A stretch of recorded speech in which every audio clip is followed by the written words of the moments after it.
कल हमने देखा था यूपीपीसीएस मेंस 2023 का पहला पेपर। मैंने पीडीएफ भी आपको अवेलेबल कराया था, कंप्लीट सॉल्यूशन। और आज हम देखने वाले हैं पेपर टू। और पेपर टू भी पेपर वन से बहुत अलग या बहुत ज़्यादा डिफिकल्ट नहीं था, सरल पेपर था। बस कुछ कुछ छोटी छोटी चीज़ों के साथ, छोटी छोटी सावधानियों के साथ, जो हम देखेंगे इस पेपर की एनालिसिस में, इस पेपर के डिस्कशन में। तो आइए शुरू करते हैं। अगर आप 2018 से लेकर 22 तक के मॉडल आंसर्स आपको चाहिए तो आप हमारी बुक ऑर्डर कर सकते हैं, जिसका लिंक हमने डिस्क्रिप्शन में भी दे रखा है और जो आपको इस पीडीएफ में भी जिसका लिंक मिल जाएगा। आप चाहें तो हमारा आंसर राइटिंग प्रोग्राम ज्वाइन कर सकते हैं, जहां से बहुत सारे क्वेश्चंस इस पेपर में, कल के पेपर में भी आए थे। और आई थिंक आगे भी आज जो यूपी का पेपर होने वाले हैं उनमें भी आपको वहां से क्वेश्चंस दिखेंगे। खैर, उसकी सारी जानकारी हम करेंगे अलग से एक वीडियो में। सबसे पहले शुरू करते हैं और देखते हैं पहला क्वेश्चन। देखो कितना आसान क्वेश्चन है। Why the preamble is called the philosophy of Indian constitution. तो इंडियन कॉन्स्टिट्यूशन में शुरुआत में ही आप देखोगे, जब हम पढ़ते हैं प्रियम्बल, तो उसमें ही हम कह देते हैं कि भाई ये जस्टिस, लिबर्टी, इक्वालिटी, फ्रेटर्निटी वगैरह ये सब क्या है, ये कॉन्सेप्ट्स हैं, फिलोसॉफिकल कॉन्सेप्ट्स हैं, ठीक है। और ये डिफाइन करते हैं इंडियन कॉन्स्टिट्यूशन का कैरेक्टर क्या है। तो उसी चीज को यहाँ पे लिखना है कि उस कॉन्स्टिट्यूशन की इसेंस हमको मिलती है कहाँ पे, प्रियम्बल में। उसके आइडियल्स, उसकी एस्पिरेशंस, ये सारी चीजें यहाँ पे मिलती हैं। कुछ पॉइंट्स मैंने यहाँ पे लिखे हैं। फाउंडेशन ऑफ वैल्यूज वही justice, liberty, equality, fraternity. Declaration of intent कि हमें किस तरह का राष्ट्र बनाना है, लिखा हुआ है कॉन्स्टिट्यूशन में, sovereign, socialist, secular, democratic and Republican, ठीक है। और इसके अलावा डिलिनिएशन ऑफ ऑब्जेक्टिव्स, हमें क्या करना है। The constitution also reflects the type of our democracy which is popular democracy, popular sovereignty, we the people से शुरू होता है। ध्यान रखना, वी द पीपल से ही इंडिया का भी कॉन्स्टिट्यूशन शुरू होता है और यूएस का भी कॉन्स्टिट्यूशन शुरू होता है। दोनों में यहां पे पहले तीन शब्दों में कोई डिफरेंट नहीं है। अच्छा, integrity and unity, unity and integrity of the nation यहां नीचे लास्ट में लिखा हुआ है। तो इसका मतलब है कि हम इस देश को एक रखेंगे। तो कुल मिलाकर के कॉन्स्टिट्यूशन में जो सारी बातें लिखी हुई हैं उसका सार तत्व, उसकी फिलॉसफी आपको यहां पे मिल जाती है। यही आपको एक्सप्लेन करना था। Next, why is 42nd amendment called revision of the Indian constitution. आज तक हमने जो पढ़ा है वो ये पढ़ा है कि 42nd कॉन्स्टिट्यूशन अमेंडमेंट एक्ट को कहते थे मिनी कॉन्स्टिट्यूशन, बट इन्होंने बोल दिया revision of the Indian constitution. अब रिवीजन का मतलब क्या हुआ? रिवीजन का मतलब जो ओरिजिनल था उसमें कुछ और ऐड कर दिया या उसका कैरेक्टर थोड़ा चेंज कर दिया। कुल मिलाकर के बात वही है कि मिनी कॉन्स्टिट्यूशन क्यों कहा जाता है, तो उसमें आंसर वही आएगा, ठीक है। आंसर में कोई डिफरेंस नहीं होगा। रिवीजन ऑफ द कॉन्स्टिट्यूशन या मिनी कॉन्स्टिट्यूशन क्यों कहते हैं, दोनों का आंसर एक ही है। पहली चीज, ये इतना बड़ा अमेंडमेंट था, इसमें करीब करीब 60 आर्टिकल्स थे जो अमेंड किए गए थे। तो आप बताएंगे कि इसने कॉन्स्टिट्यूशन का पूरा कैरेक्टर ही चेंज कर दिया। इतना बड़ा अमेंडमेंट था, इतना बड़ा अमेंडमेंट आज तक नहीं हुआ है। दूसरा, बैलेंस ऑफ पावर शिफ्ट कर देता है प्राइम मिनिस्टर की तरफ। मैं एग्जीक्यूटिव की नहीं, प्राइम मिनिस्टर की बात कर रहा हूं। प्राइम मिनिस्टर को इसने सुप्रीम बना दिया। यही नहीं, अगर आप देखोगे सेंटर और स्टेट्स के टर्म्स में, तो सेंटर की तरफ बैलेंस ऑफ पावर शिफ्ट हो गई। अगर आप देखोगे एक और टर्म्स में जिसे हम कह सकते हैं कि भाई एग्जीक्यूटिव और जुडिशियरी के टर्म्स में, तो जुडिशियरी से पावर एग्जीक्यूटिव की ओर शिफ्ट हो गई। तो कुल मिलाकर के सारी पावर इसने शिफ्ट कर दी कहां, एग्जीक्यूटिव के हैंड्स में। और अगर हम एक और बात करें, मूल अधिकार और DPSP, fundamental rights and DPSP, तो डीपीएसपी को इसने पावरफुल बनाया, फंडामेंटल राइट्स को कमजोर किया। और ये सब बेसिकली क्या था, ओरिजिनल कॉन्स्टिट्यूशन के अगेंस्ट में था। अनफॉर्चुनेटली या फॉर्चुनेटली कई सारी बातें उसमें से अभी भी कॉन्स्टिट्यूशन में मौजूद हैं। Next, fundamental rights and directive principles की बात करते हैं। जैसे अभी हमने बात किया कि उधर शिफ्ट हो गया, इसने एक और चीज जोड़ी हमारे, अभी जो हमने पहले उसमें बात करी थी कि सोशलिस्ट एंड सेक्युलर, इसके अलावा इंटेग्रिटी, ये कहां जोड़ा गया था, यहां पे जोड़ा गया था। तो इसने प्रियम्बल भी रिवाइज कर दिया। एक तरीके से हम ये कह दें कि अगर प्रियम्बल फिलॉसफी है तो फिलॉसफी को भी रिवाइज कर दिया कॉन्स्टिट्यूशन की। और ड्यूरेशन ऑफ पार्लियामेंट भी बढ़ा दी, जैसा मैंने बोला कि हर तरह से इसने कॉन्स्टिट्यूशन को चेंज किया। तो बहुत सारी चीजें 44th अमेंडमेंट में इसकी चेंज की गई, लेकिन काफी कुछ अभी तक भी बचा हुआ है। 3 डीमेरिट्स ऑफ जुडिशियल एक्टिविज्म। शुरू आप कैसे करोगे, सिंपल बता दो कि होता क्या है, जुडिशियल एक्टिविज्म को डिफाइन कर दो। तो यहाँ पे वही लिखा हुआ है, proactive role taken by the judiciary in addressing societal issues and interpreting the constitution. फायदे की चीज है लेकिन नुकसान भी है। पहली चीज क्या, over reach of power. Constitution में और किसी भी कंट्री में, मॉडर्न कंट्री में, ये जरूरी है कि तीन ब्रांचेस, एग्जीक्यूटिव, लेजिस्लेचर और जुडिशियरी, तीनों इंडिपेंडेंट रहें और एक दूसरे के काम में दखल न दें। लेकिन यहां पे क्या हुआ, जुडिशियरी ने एग्जीक्यूटिव के काम में और लेजिस्लेचर के काम में दखल देना शुरू कर दिया है जुडिशियल एक्टिविज्म के नाम पे। उसको जुडिशियल ओवर रीच भी कहते हैं, ओवर रीच ऑफ पावर, ठीक है। दूसरा, लैक ऑफ डेमोक्रेटिक अकाउंटेबिलिटी, कि भाई नेताओं ने अगर कुछ किया, कुछ स्कैम किया, कुछ भी किया, गलत जो भी स्टेप्स लिए, तो हम कम से कम अगले चुनाव में उनको हटा सकते हैं। जुडिशरी के अगेंस्ट तो कुछ भी नहीं किया जा सकता। और जब अनइलेक्टेड बॉडी को इतनी पावर मिल जाती है तो ये किसी भी तरीके से ठीक नहीं है। नेक्स्ट, कंसिस्टेंसी एंड प्रिडिक्टेबिलिटी, जो इसमें नहीं है। हो सकता है किसी एक केस में कोई जज साहब कह दें कि भाई एक्स सही है, और नेक्स्ट केस आया 2 साल बाद और जज साहब कह देंगे नहीं एक्स नहीं वाई सही है, एक्स गलत है। तो कोई कंसिस्टेंसी नहीं है कहीं भी, ठीक है। जैसी मर्जी वैसा इंटरप्रिटेशन कर रहे हैं, ये एक बहुत बड़ा ड्रॉबैक है जुडिशियल एक्टिविज्म का। नेक्स्ट, अच्छा, नेचुरली आप इसी से मिलता जुलता कुछ कुछ इसका कंक्लूजन लिखेंगे। Next is, how is the power of governor to pardon different from the power of president अगर under article 72 of Indian constitution.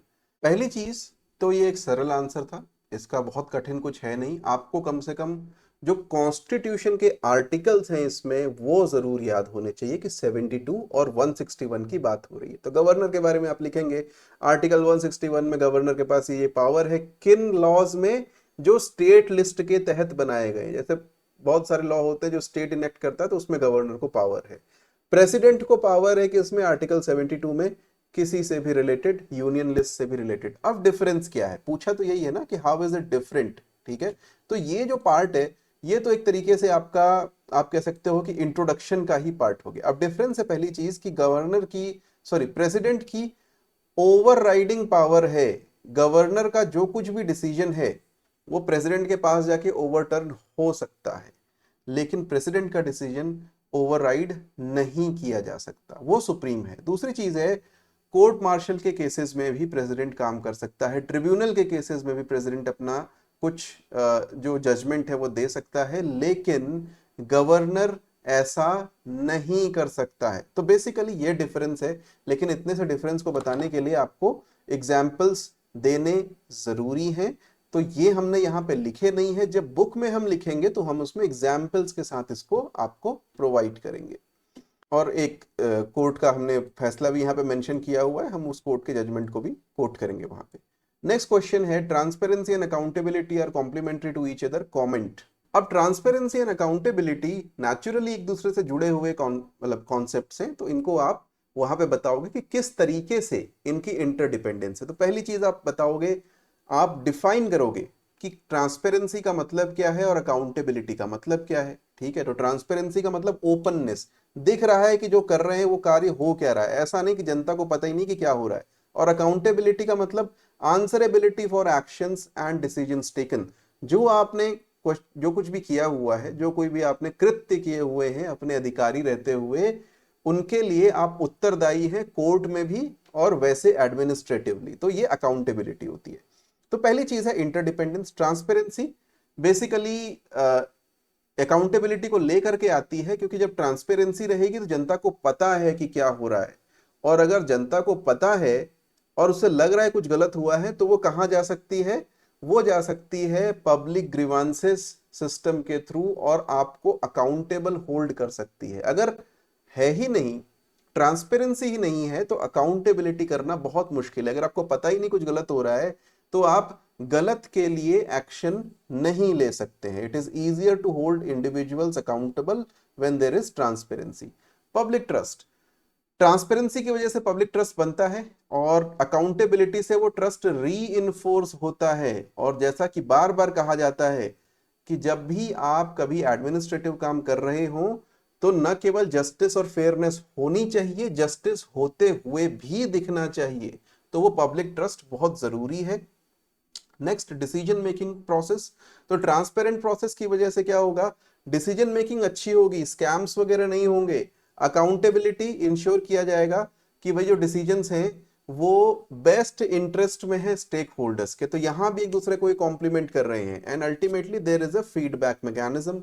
Transparency की वजह से क्या होता है, फीडबैक मिलता रहता है। आप पब्लिक को बता रहे हो कि हम ऐसा कर रहे हैं, तो पब्लिक बता रही है कि साहब ऐसा नहीं, ऐसा कर लीजिए। तो उसकी तरह से आप अपने प्रोसेसेस चेंज कर सकते हो, जहां कहीं फ्लेक्सिबिलिटी लानी हो सकती है ले करके आ सकते हो। फॉर एग्जांपल जन भागीदारी पोर्टल है जिसमें पब्लिक पार्टिसिपेशन की बात की गई है। चेक्स एंड बैलेंसेस, जो सीएजी होता है वो बेसिकली क्या करता है, सीएजी का काम होता है अकाउंटेबिलिटी, कि आपने जो पैसा खर्च किया है वो सही से खर्च किया है या नहीं किया है। अगर ट्रांसपेरेंसी है और साथ में सीएजी का ऑडिट भी अच्छे से हो रहा है तो गवर्नेंस नेचुरली अच्छे से चलेगी। और सेकंड एआरसी का आप यहां एग्जांपल दे सकते हैं कि ये जरूरी है, वहां पे उसकी रिपोर्ट को आप मेंशन कर सकते हैं। Next is right an analytical note on self help groups composition and it's functions. वैसे तो ये क्वेश्चन पेपर 3 में भी आ सकता था, ठीक है, लेकिन यहां पूछ लिया तो हम यहीं पे इसको आंसर कर लेंगे। तो एसएचजी होते क्या है, पहले आप बताओगे कि ग्रास रूट्स कलेक्टिव्स हैं जहां पे स्पेशली विमेन जो है वो बाहर एक साथ आती हैं और माइक्रो फाइनेंस के काम करती हैं, स्किल डेवलपमेंट वगैरह उसमें होता रहता है। तो कंपोजिशन जनरली 10 से 20 लोग, mostly women from similar backgrounds, homogeneity होती है क्योंकि सब वुमेन एक जैसे ही काम कर रहे होते हैं। And they elect leader, deputy leader, जो कि कुछ ना कुछ काम करता है, अकाउंटिंग से लेकर के बैंक से इंटरेक्शन, वो सारा काम लीडर और डिप्टी लीडर करते हैं।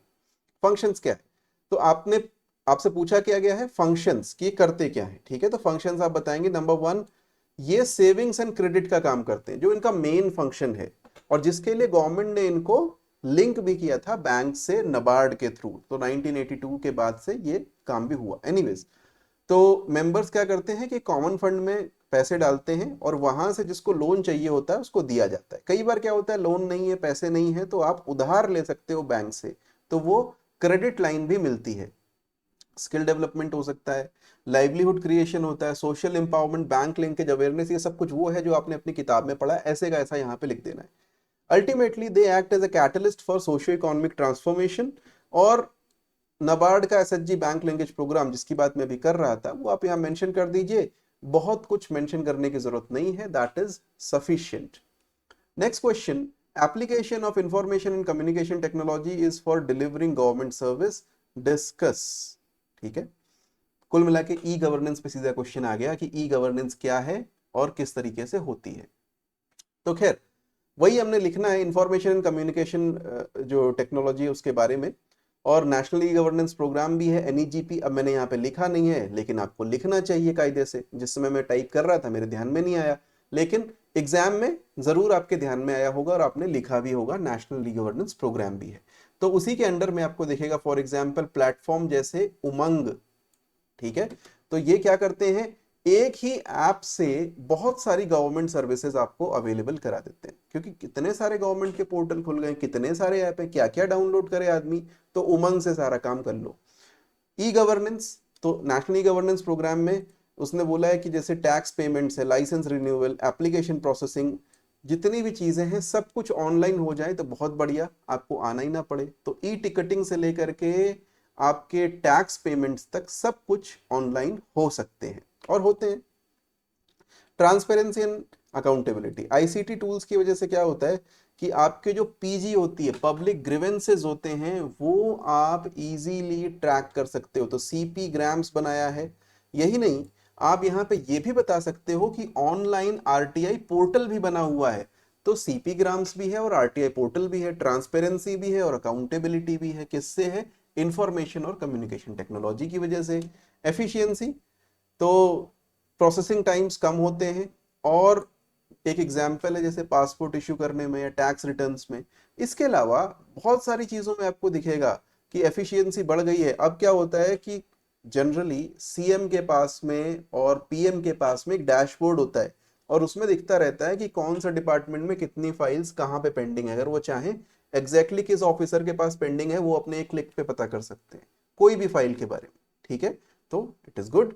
डेटाबेस मैनेजमेंट, अब आधार का यहाँ पे एग्जाम्पल लिख सकते हो, आधार पैन वगैरह सब कुछ आपने लिंक कर दिया तो जो प्रोसेसिंग हो रही है उसके थ्रू बेनिफिशियरी वेरिफिकेशन इजी हो गया है, टैक्स इवेजन को पकड़ना इजी हो गया है, इस तरह की चीजें। तो गवर्नेंस में आईसीटी का रोल काफी रिवॉल्यूशनरी है और नीति आयोग का ये कहना है कि इसको और ज्यादा हार्नेस किया जाना चाहिए। In fact India is one of the leaders on this.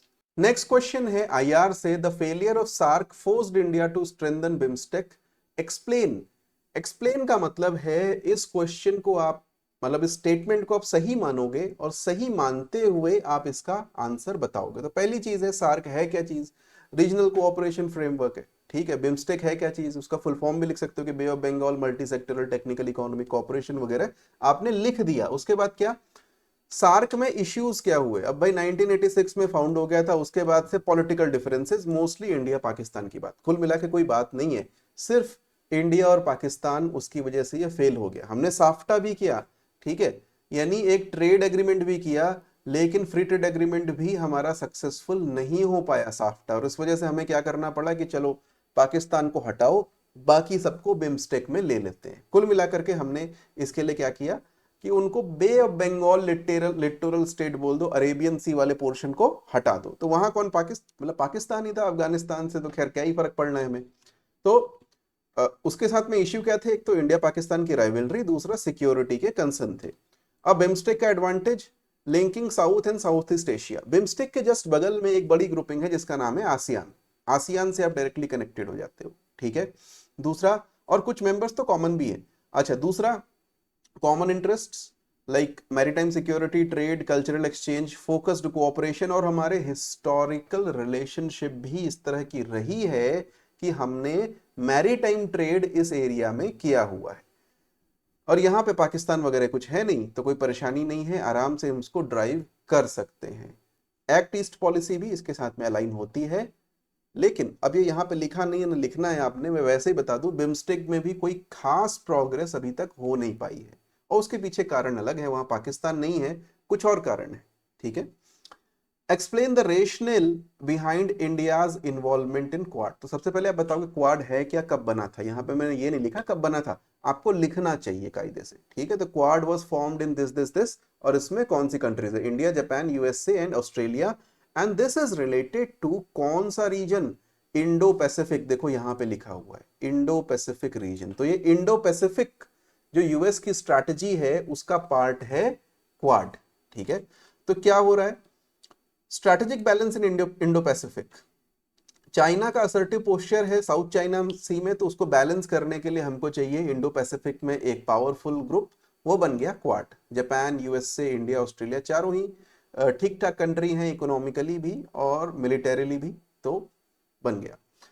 Next is economic considerations. Indo Pacific में इस एरिया में जो क्वाड का एरिया है, बहुत सारे मैरीटाइम ट्रेड रूट्स हैं, ठीक है। तो मलक्का स्ट्रेट है, सुंडा स्ट्रेट है, पूरा बे ऑफ बंगाल ही अपने आप में, और इनफैक्ट अरेबियन सी से लाकर के बे ऑफ बंगाल तक जो एरिया है वो पूरा का पूरा आ, आप कह सकते हो कि इस क्वाड के रूट में, इस क्वाड के एरिया में पड़ता है। यही नहीं, साउथ पैसिफिक जहां पे ऑस्ट्रेलिया है और नॉर्थ पैसिफिक जहां पे जापान है, तो बहुत बड़ा एरिया इसके अंडर में आ रहा है, और ये ट्रेड के लिए बहुत इंपॉर्टेंट एरिया है। किस दिन चाइना ने अगर कुछ बंद करने की सोची तो हम अपने अपने प्रभाव क्षेत्र में उस एरिया को ओपन रख सकते हैं। Shared democratic values, all the Quad members are democracies, तो ये होता ही है कि भाई हम आपस में कोलैबोरेशन करें। डाइवर्स इकोनॉमिक अपॉर्चुनिटीज, ठीक है। तो initiatives like blue dot network, इसके थ्रू हम क्या कर रहे हैं कि भाई ठीक है, एक तो बैलेंस कर रहे हैं, दूसरा आपस में भी हम कोलैबोरेट करेंगे इंफ्रास्ट्रक्चर में और डेवलपमेंट के रिलेशनशिप में। मोस्टली उससे इंडिया का इंफ्रास्ट्रक्चर और डेवलपमेंट की बात हमने लेनी चाहिए। मिलिट्री कॉपरेशन, मालाबार जैसे काफी पुरानी एक्सरसाइज है, तो उससे इंटर ऑपरेबिलिटी, यानी किसी दिन अगर हमें साथ में लड़ाई करनी पड़े तो हम किस तरीके से करेंगे, म्यूचुअल ट्रस्ट, बेस्ट प्रैक्टिसेस, ये सब चलती हैं। तो कुल मिलाकर के इंडो पैसिफिक एरिया में चाइना को बैलेंस करने के लिए किया गया एक काम है। What is the significance of India's presidency in G20 discuss. ये क्वेश्चन मैंने कितनी बार क्लास में बोला कि भाई पक्का कर लेना, आएगा ही आएगा, ऐसा हो ही नहीं सकता कि ये क्वेश्चन ना आए, ठीक है, और आ गया। India's presidency in G20 symbolizes its rising global stature and provides an opportunity to shape international economic and political discourses. तो पहली चीज, importance of G20, one of the most important groups, 20 biggest economies, militarily भी important है, economically भी important है, politically भी important है, ठीक है। लीडरशिप रोल, तो कुछ इश्यूज पे हम डिस्कशन लीड कर सकते हैं, जैसे sustainable development, digitisation, inclusive growth, हमारे नेशनल इंटरेस्ट के हिसाब से जो हमने किया भी एज प्रेसिडेंट। दूसरा, साउथ साउथ कोऑपरेशन किया जाता है। अब एक एग्जाम्पल है, अफ्रीकन यूनियन को G20 में शामिल करने का जो प्रस्ताव है, जो प्रपोजल है, वो इंडिया ने दिया और उसे एक्सेप्ट किया गया। तो G21 होने वाला है कुछ ही समय में। तो ये कैसे? साउथ साउथ कोऑपरेशन से ही पॉसिबल हो पाया है।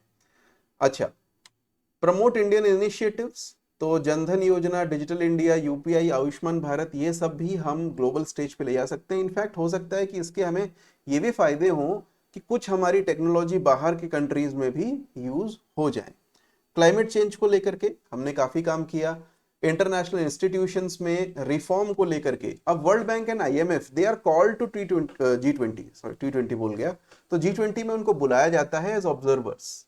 ठीक है, तो वहां पर भी यही बात हुई और ये बात की गई कि इंटरनेशनल जो ऑर्डर है उसमें रिफॉर्म बहुत जरूरी है, चाहे वो UN की सिक्योरिटी काउंसिल हो, चाहे वर्ल्ड बैंक एंड IMF में पावर्स हो।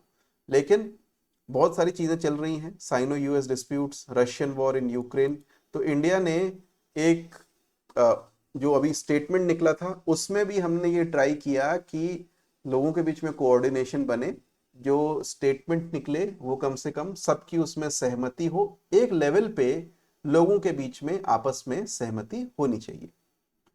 Next question, critically examining the increasing powers and role of prime minister, how does it impact other institutions? Public administration से आ गया, लेकिन इजी क्वेश्चन है, कुछ भी नहीं है।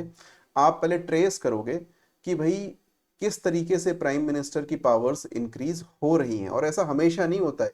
एक चीज नोट करना, जब कभी पावरफुल प्राइम मिनिस्टर रहे हैं, whether it is generally majority governments, तो वहां पे प्राइम मिनिस्टर की पावर हमेशा ही ज्यादा रही है। ठीक है, जनरली तो ये कहा जाता है ना, he is the first among equals, primus inter pares. लेकिन प्राइम मिनिस्टर कई बार prime ministerial form of government में कन्वर्ट हो जाता है कैबिनेट फॉर्म ऑफ गवर्नमेंट, जो इंडिया में अभी हुआ है। तो खैर, इंक्रीजिंग पावर्स कैसे दिखती हैं? नंबर वन, क्रिटिकली एग्जामिन है ना, तो इंक्रीजिंग पावर्स कैसे दिखती हैं? PMO को पॉलिसी डिसीजंस में ज्यादा से ज्यादा रोल होना उसका। अर्लियर क्या होता था, मिनिस्ट्रीज के पास में ये रोल था, फिर क्या हुआ, पॉलिसी डिसीजंस में PMO फाइनल से हो गया। इन्फ्लुएंस ऑन अपॉइंटमेंट्स, तो CBI, RBI, जुडिशियरी, सब जगह PMO का इन्फ्लुएंस बढ़ गया है अपॉइंटमेंट्स में।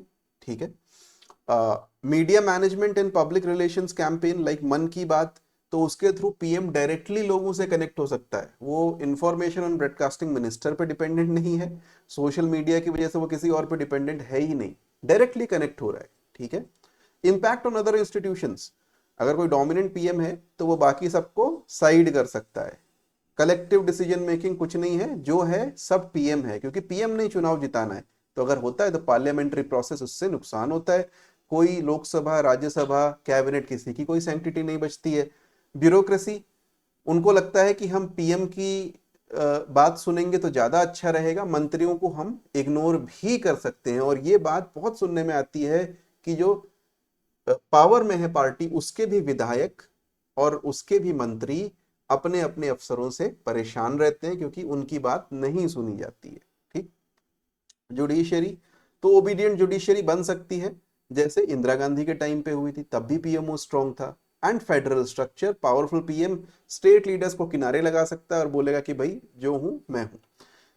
अच्छा, एक अच्छी बात यह है कि डिसाइसिव PM की वजह से डेवलपमेंट की स्कीम्स फटाफट चलती हैं। अगर अच्छे PM हो तो इंस्टीट्यूशनल इंटेग्रिटी भी बनी रहती है, करप्शन भी कम होता है। लेकिन अगर खराब PM हो तो यही सिस्टम चीजों को खराब भी कर सकता है। तो काफी कुछ प्राइम मिनिस्टर पे डाल देना कलेक्टिव रिस्पॉन्सिबिलिटी के प्रिंसिपल के भी अगेंस्ट है। तो चेक्स एंड बैलेंस रहने चाहिए। Next question, how does federal structure of India accommodate the diverse needs and aspirations of different states? Are there any challenges? If yes, then how are they addressed?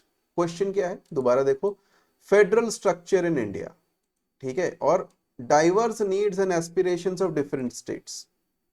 तो पहली चीज है, India में federal structure है, it is part of what you say the basic structure of the constitution. ठीक है, federalism उसका part है। अच्छा, डाइवर्सिटी कैसे अकोमोडेट करता है? क्वेश्चन यही पूछा है कि डाइवर्सिटी कैसे अकोमोडेट होगा। तो number 1 we have bicameral legislature, जिसमें राज्यसभा राज्यों का इंटरेस्ट देखती है, तो देखती है कि भाई राज्य कहीं उनकी बात अनसुनी तो नहीं हो रही है। शेड्यूल 6 के एरियाज हैं जहां पे डायरेक्टली, इसे कहते हैं MATM, मेघालय, असम, त्रिपुरा, मिजोरम, मैंने तो ऐसे ही याद किया है, ठीक है, MATM। तो मेघालय, असम, त्रिपुरा, मिजोरम में ट्राइबल एरियाज हैं, शेड्यूल 6 के एरियाज हैं, और वहां के यूनिक कुछ इश्यूज हैं, उनको ले करके वहां एडमिनिस्ट्रेशन चलता है। तो ये भी हो रहा है हमारे यहाँ पे, ये भी किसके अंडर में, फेडरल स्ट्रक्चर के अंदर में हो रहा है। And then special provisions article 371 में, जिसमें कुछ स्टेट्स को अलग पावर्स दी गई, भैया अपना कल्चर वगैरह बचा लो, नागालैंड से लेके आंध्र प्रदेश को दे रखी है, ठीक है। तो हमने डाइवर्सिटी और एस्पिरेशन को वहां पे अकोमोडेट कर लिया। यही नहीं, एक चीज और है जो हमने मेंशन करनी चाहिए कि फाइनेंशियल ऑटोनॉमी, सेंटर और स्टेट्स के बीच में जो डिस्ट्रीब्यूशन होता है वो कौन करता है, फाइनेंस कमीशन, जो कि सेंट्रल गवर्नमेंट का ऑफिस नहीं है, इट्स अ कॉन्स्टिट्यूशनल अथॉरिटी। और वो बोलता है कि भाई स्टेट्स का ये राइट है, ऐसा नहीं है कि स्टेट्स को सेंटर पैसा दे रहा है, स्टेट्स का राइट है ये पैसा। तो इसकी वजह से क्या होता है, फेयरनेस और डेवलपमेंटल नीड्स उनकी पूरी रहती हैं। तो क्या है, अल्टीमेटली कॉन्स्टिट्यूशनल अथॉरिटीज इंश्योर करती हैं कि फाइनेंशियल, पॉलिटिकल ऑटोनॉमी और उनकी जो एस्पिरेशंस हैं स्टेट्स की, वो बनी रहें। उसी तरीके से लैंग्वेज पॉलिसी, उसमें 22 रीजनल लैंग्वेजेस हैं, तो लिंग्विस्टिक इंक्लूसिवनेस है। 3 लैंग्वेज फॉर्मूला ये कहता है कि भाई रीजनल लैंग्वेज भी इंपॉर्टेंट है, उसकी भी बात करनी चाहिए। लेकिन कुछ चैलेंजेस हैं, जैसे सेंटर स्टेट में टेंशंस फिर भी होते हैं कई बार। अब हालांकि 356 नहीं लगाया जाता, बहुत rarest of the rare case में, लास्ट टाइम 2016 में लगाया गया था, 7 साल हो गए, नोबडी हैज अप्लाइड आर्टिकल 356 की स्टेट में इमरजेंसी लगा दो। लेकिन फिर भी there is an overlap of powers and responsibilities, CBI को लेकर के डिस्प्यूट होते हैं बहुत सारे, तो इसके एग्जाम्पल लिखने जरूरी है। यूनिफॉर्म पॉलिसीज, कई बार सेंटर की पॉलिसीज हर एक स्टेट के लिए फिट नहीं बैठती हैं, स्पेशली हिमालयन स्टेट्स के लिए अलग होनी चाहिए, कोस्टल स्टेट्स के लिए अलग होनी चाहिए, गंगा प्लेन्स के स्टेट्स के लिए अलग होनी चाहिए। तो ये सोचने की बात है। फाइनेंशियल डिपेंडेंसी, कई स्टेट्स क्लेम करते हैं कि फाइनेंशियल डिस्ट्रीब्यूशन ढंग का नहीं है, हम तो पेमेंट ज्यादा करते हैं, टैक्स ज्यादा देते हैं, हमें उतना मिलता नहीं है। साउथ के स्टेट्स की ये हमेशा रहती है, या पंजाब की, दिल्ली की रहती है कि भाई हम टैक्स ज्यादा दे रहे हैं, हमारे पास हमें पैसा कम मिल रहा है, मे बी। तो एक इश्यू ये भी है। अब चैलेंजेस कैसे एड्रेस किए जा सकते हैं, नंबर 1 इंटर स्टेट काउंसिल, जिसकी मीटिंग 2016 से हुई नहीं है, दैट इज अनदर इशू, कि कोई फोरम नहीं है जिसपे हम जनरल बातें कर सके। ऑब्वियसली जीएसटी में है, जीएसटी की काउंसिल की मीटिंग रेगुलरली होती है, ठीक है, लेकिन ये भी तो एक कॉन्स्टिट्यूशनल बॉडी है इंटर स्टेट काउंसिल, इसकी मीटिंग क्यों रेगुलरली नहीं हो रही है। जुडिशियरी, वो ट्राई करते हैं अपनी तरफ से कि कॉन्स्टिट्यूशन इस तरीके से इंटरप्रेट किया जाए कि फेडरल बैलेंस बना रहे, और कंसल्टेशंस सेंटर और स्टेट के बीच में भी लगे हुए रहते हैं कहीं ना कहीं, किसी न किसी तरीके से। तो नीति आयोग की गवर्निंग काउंसिल में, जीएसटी की काउंसिल में बातें होती रहती हैं। Next question is, what alternative mechanism of dispute resolution have emerged in recent years, how far have they been effective. Class में हमने बताया था एडीआर क्या होते हैं और क्या क्या उनका काम होता है, और एग्जाम्पल्स भी हमने देखे थे। तो वही काम यहाँ पे आपने करना है कि सिंपली एडीआर मैकेनिज्म्स कौन कौन से होते हैं। तो मैकेनिज्म ही पूछे ना, what alternative mechanism of dispute resolution have emerged, तो मीडिएशन, आर्बिट्रेशन, लोक अदालत, कॉन्सिलिएशन, ऑनलाइन डिस्प्यूट रेजोल्यूशन, ये सारे आपने यहाँ पे लिखने हैं। एंड देन इफेक्टिवनेस, कि उनका इफेक्ट कितना रहा है, नेचुरली हुआ है, लोक अदालत का तो बहुत इफेक्ट रहा है, अब परमानेंट लोक अदालत बन चुकी है, ठीक है। उसी तरीके से जो लोड था जुडिशियल सिस्टम पे वो कम हो गया है, कॉस्ट इफेक्टिव काम हुआ है, बाइंडिंग नेचर हुआ है। और यहाँ पे फैमिली अदालत भी आप जो है ना मेंशन करना चाहिए आपको, कि कॉन्सिलिएशन के लिए, आर्बिट्रेशन के लिए करते हैं, फैमिली अदालत में किया जाता है। Challenges encompass limited awareness, hesitancy in adoption, need for uniform protocols. Describe the law making process in legislative assembly of Uttar Pradesh. तो भैया ये क्वेश्चन यहाँ पे पूछा क्यों गया, आपने तो यूपी का पेपर लेना है, पेपर 5 और पेपर 6, अगर ये क्वेश्चन यहाँ पूछ लिया तो उसमें क्या पूछोगे, तो ये एक बहुत बड़ा प्रश्न है। एनीवेज, अब पूछा है तो उत्तर करना पड़ेगा कि भाई बाई कैमरल लेजिस्लेचर है और लॉ मेकिंग प्रोसेस क्या है। मैंने यूपी में ये क्वेश्चन दिया हुआ था, ठीक है, हमने आंसर राइटिंग प्रैक्टिस में दिया है, और हम आपको लास्ट दिन बताएंगे कि भैया कहाँ कहाँ से हमने क्वेश्चन जो दिए हैं वो यहाँ पे आपको मिले हैं।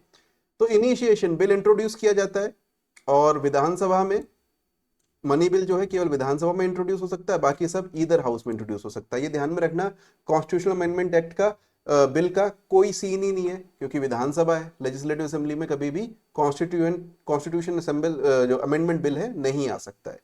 तो दो ही तरह के बिल होंगे, या मनी बिल होंगे या नॉर्मल बिल होंगे।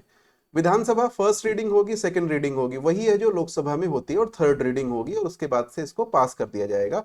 अगर विधानसभा में इनिशिएट किया गया है तो ये विधान परिषद में भेज दिया जाएगा। विधान परिषद क्या कर सकती है?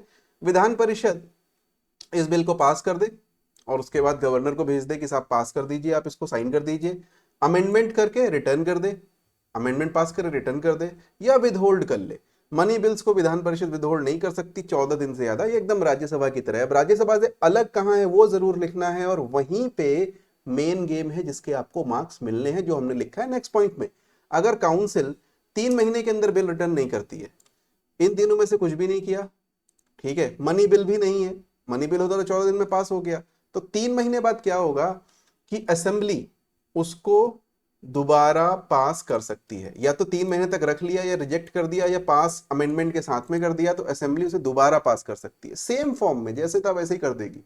और अब विधान परिषद के बाद फिर से वही है, रिजेक्ट कर दे, दोबारा पास कर दे, या पेंडिंग रख ले। तीनों ही केस में चाहे रिजेक्ट कर दे या पास कर दे अमेंडमेंट्स के साथ में, या 1 महीने के लिए पेंडिंग रख दे, तीनों ही केस में बिल माना जाता है कि पास हो जाता है। यहां राज्यसभा से कम इसकी पावर है, ये ध्यान में रखना। विधान परिषद कोई बिल 3-4 महीने से ज्यादा लटका नहीं सकती, ठीक है, 4 महीने तक वो बिल लटका सकती है। गवर्नर्स एसेंट, अब लास्ट प्रोसेस इसमें यही होता है कि भाई दोनों जगहों से पास हो गया, गवर्नर के पास जाएगा, साइन हो गया, और बिल से बन गया एक्ट, अधिनियम बन जाता है विधेयक से। Clarify the role of civil servants in strengthening the democratic process in India. तो भैया सिविल सर्वेंट्स बहुत सारे काम करते हैं डेमोक्रेटिक प्रोसेस के लिए, तो बहुत ही सारे काम करते हैं, चुनाव भी वही कराते हैं, बट उसके अलावा भी चुनाव की बात भी लिखी हुई है कि भाई इलेक्शन मैनेजमेंट वो करते हैं, लेकिन वो एक पार्ट है, इसके अलावा भी डेमोक्रेसी में उनका रोल है। पहली चीज है, डेमोक्रेसी गवर्नेंस से रिलेटेड ही है, बिना डेमोक्रेसी के गुड गवर्नेंस होना इज वेरी डिफिकल्ट। तो जो गवर्नमेंट पॉलिसीज बनाती है, स्कीम्स बनाती है, उसको एक्चुअली में काम कौन करेगा? पॉलिसी इंप्लीमेंटेशन का काम करती है bureaucracy. Impartiality and non partisanship, इसकी वजह से क्या होता है कि आप किसी सिटीजन, किसी क्लास, कास्ट, रिलीजन या किसी पॉलिटिकल पार्टी के सपोर्टर को मना नहीं कर सकते, जो डेमोक्रेसी की स्पिरिट है। डेमोक्रेटिक स्पिरिट क्या है कि जनता का भला हो, किसी एक व्यक्ति विशेष या वर्ग विशेष का भला न हो। फीडबैक मैकेनिज्म, तो पॉलिसी मेकर्स को फीडबैक भी देती है। पब्लिक ग्रीवांस रिड्रेसल, दरबार लगाते हैं लोग, हालांकि दरबार राजा लगाते थे, तो अब कह देते हैं जनता दरबार, लेकिन जनता बैठी नहीं होती, उसमें बैठे होते हैं अधिकारी, ठीक है। तो तहसील दिवस से लेकर के मुख्यमंत्री जी तक का दरबार लगता है, तो उनके बीच में जितने अधिकारी होते हैं उनके अपने अपने दरबार लगे हुए होते हैं, और वहां पे पब्लिक ग्रीवेंसेस सुनी जाती हैं और उन पे कार्य किया जाता है। इलेक्शन मैनेजमेंट, ऑब्वियसली इसमें आप लिख सकते हो समाधान पोर्टल, या जो कुछ भी बातें हैं वो यहाँ पे लिखी जा सकती हैं। Election management, free and fair elections कराने के लिए इनका बहुत इंपॉर्टेंस है। Promotion of fundamental rights, capacity building, inclusive growth, बाकी तो फिर ये बोल बचन की बात है, आप कर ही लोगे, लिख ही लोगे कि डेमोक्रेटिक प्रोसेस को स्ट्रॉन्ग कैसे कर सकते हैं। Next is discuss the various aspects relating to management of health services in state of Uttar Pradesh. भाई दोबारा उत्तर प्रदेश का पेपर काय बनाया फिर?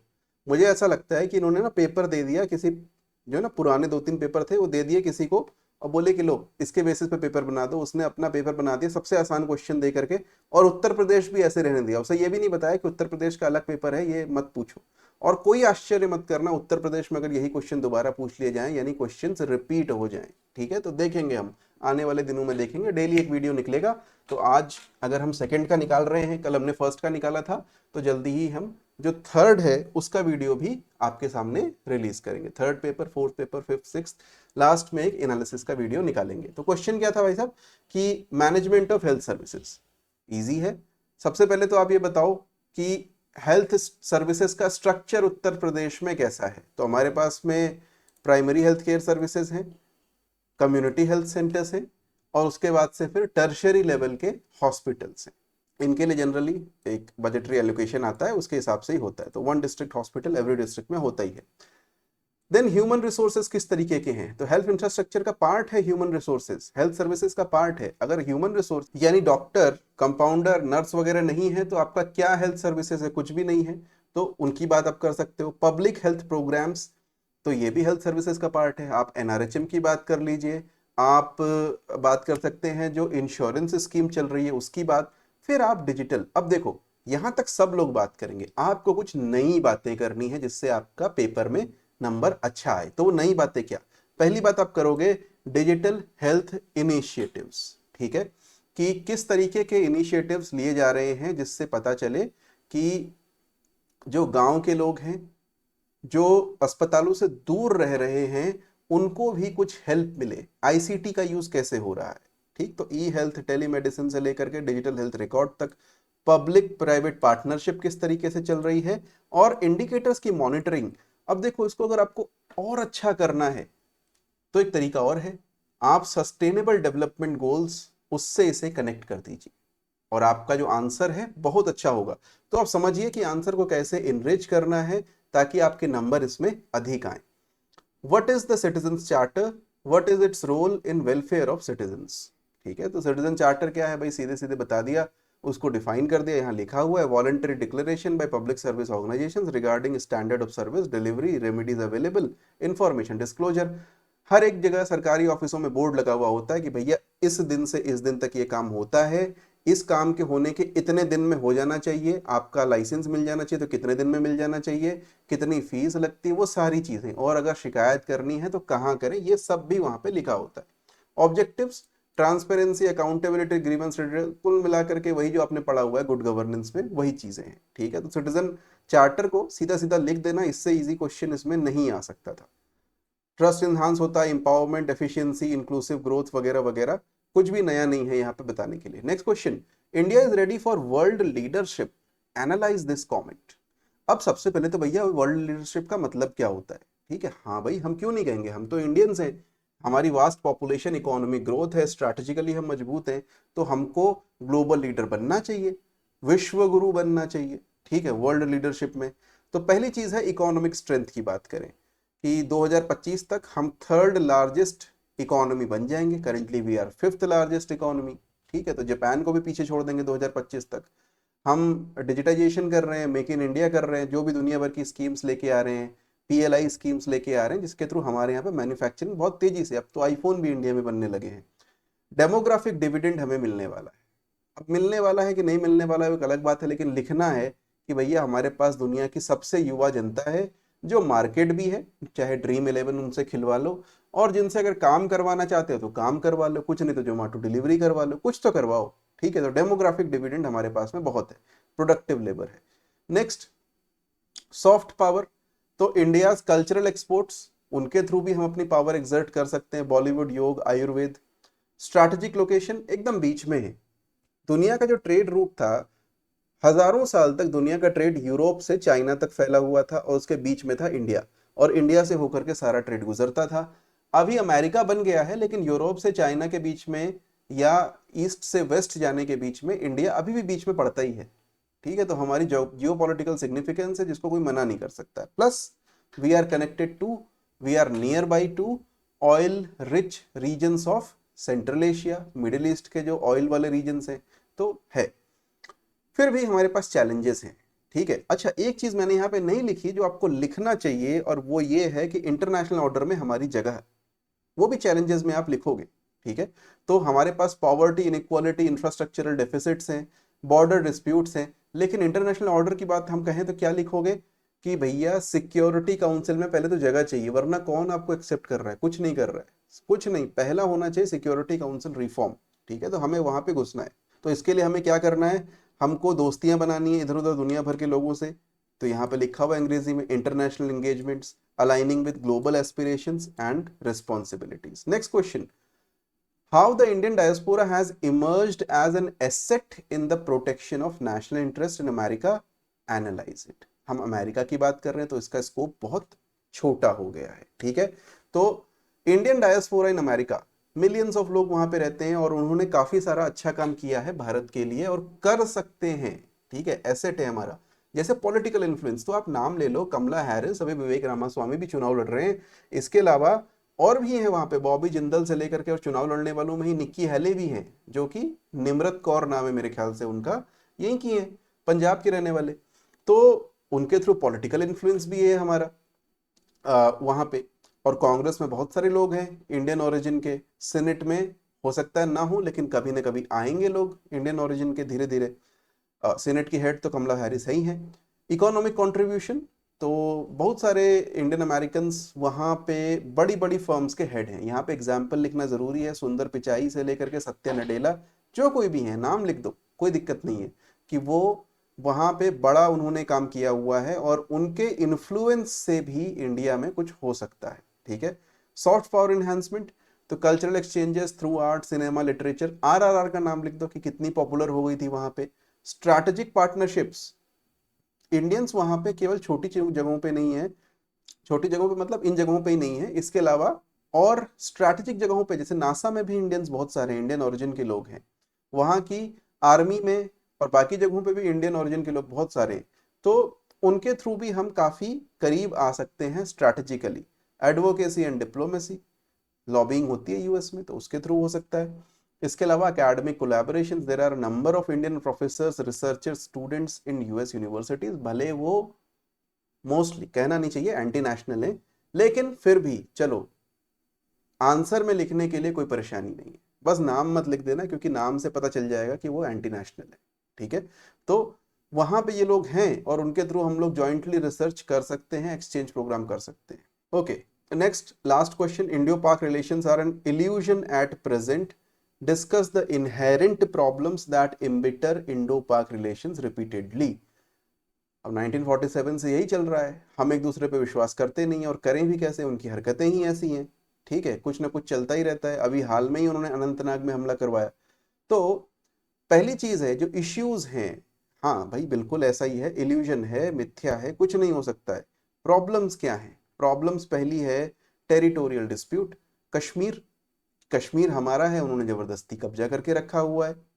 क्रॉस बॉर्डर टेररिज्म, जब वो हमारे कश्मीर पे कब्जा नहीं कर पाते तो टेररिज्म का सहारा लेते हैं, और वहां पर ही नहीं लेते, वो पंजाब में भी टेररिज्म फैलाते हैं, केवल ऐसा नहीं है, मुंबई में भी अटैक उन्होंने करवाया। तो कुछ ना कुछ करते रहते हैं, पठानकोट, मुंबई, उड़ी, ये सब जगहों पे उन्होंने क्रॉस बॉर्डर टेररिज्म फैलाया है, और कुछ समय पहले तक तो दिल्ली में भी अटैक करते रहते हैं, पार्लियामेंट तक पे अटैक करवाया। Water disputes, Indus water treaty 1960 की, सोर्स ऑफ कंटेंशन, हम अपर राइपेरियन है, हमें ट्राई करना चाहिए कि ये ट्रीटी हम अपने फेवर में किस तरह से यूज कर सकते हैं। और चूंकि पानी की कमी है, पॉपुलेशन लगातार बढ़ रही है, पाकिस्तान कहता है हमें प्यासा मार रहे हो, अरे तुम थे 5 करोड़, अभी 25 करोड़ हो गए हो, तो कोई क्या कर सकता है?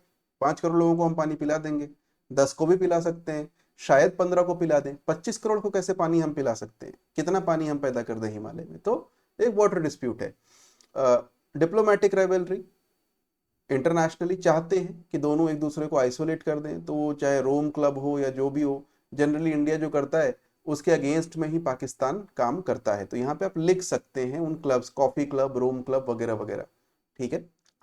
Nuclear arms race, nuclear capabilities of both nations, उनकी वजह से क्या है कि इंस्टेबिलिटी तो होती है, उसके पास कुछ नहीं है, तो वो यही कहता है कि हम अपने ही ऊपर न्यूक्लियर बम डाल लेंगे, कुछ हमको दे दो, कुछ पैसा दे दो, 1 बिलियन 2 बिलियन कुछ तो दे दो।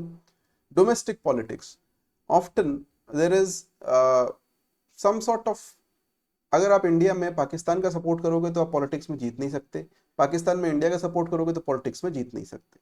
ठीक है, तो इस तरह की चीजें भी हैं। एंड इकोनॉमिक डिस्कनेक्ट, हजारों सालों से ये एरिया एक दूसरे से जुड़े हुए थे, पंजाब तो एक था, टूट गया, और उसकी वजह से उसका असर आज तक पाकिस्तान पे है और इंडिया पे भी पड़ा है। तो चलिए, इतना हमने देखा पेपर 2 में, बहुत कठिन नहीं था मेरे ख्याल से, कोई भी क्वेश्चन ऐसा नहीं था जो कि बहुत कठिन हो। आशा करते हैं कि आपने अच्छा किया होगा, और आगे करेंगे तो अच्छा करेंगे। पेपर 3, 4, 5, 6 की बात आने वाले दिनों में होती रहेगी। Bye bye, take care.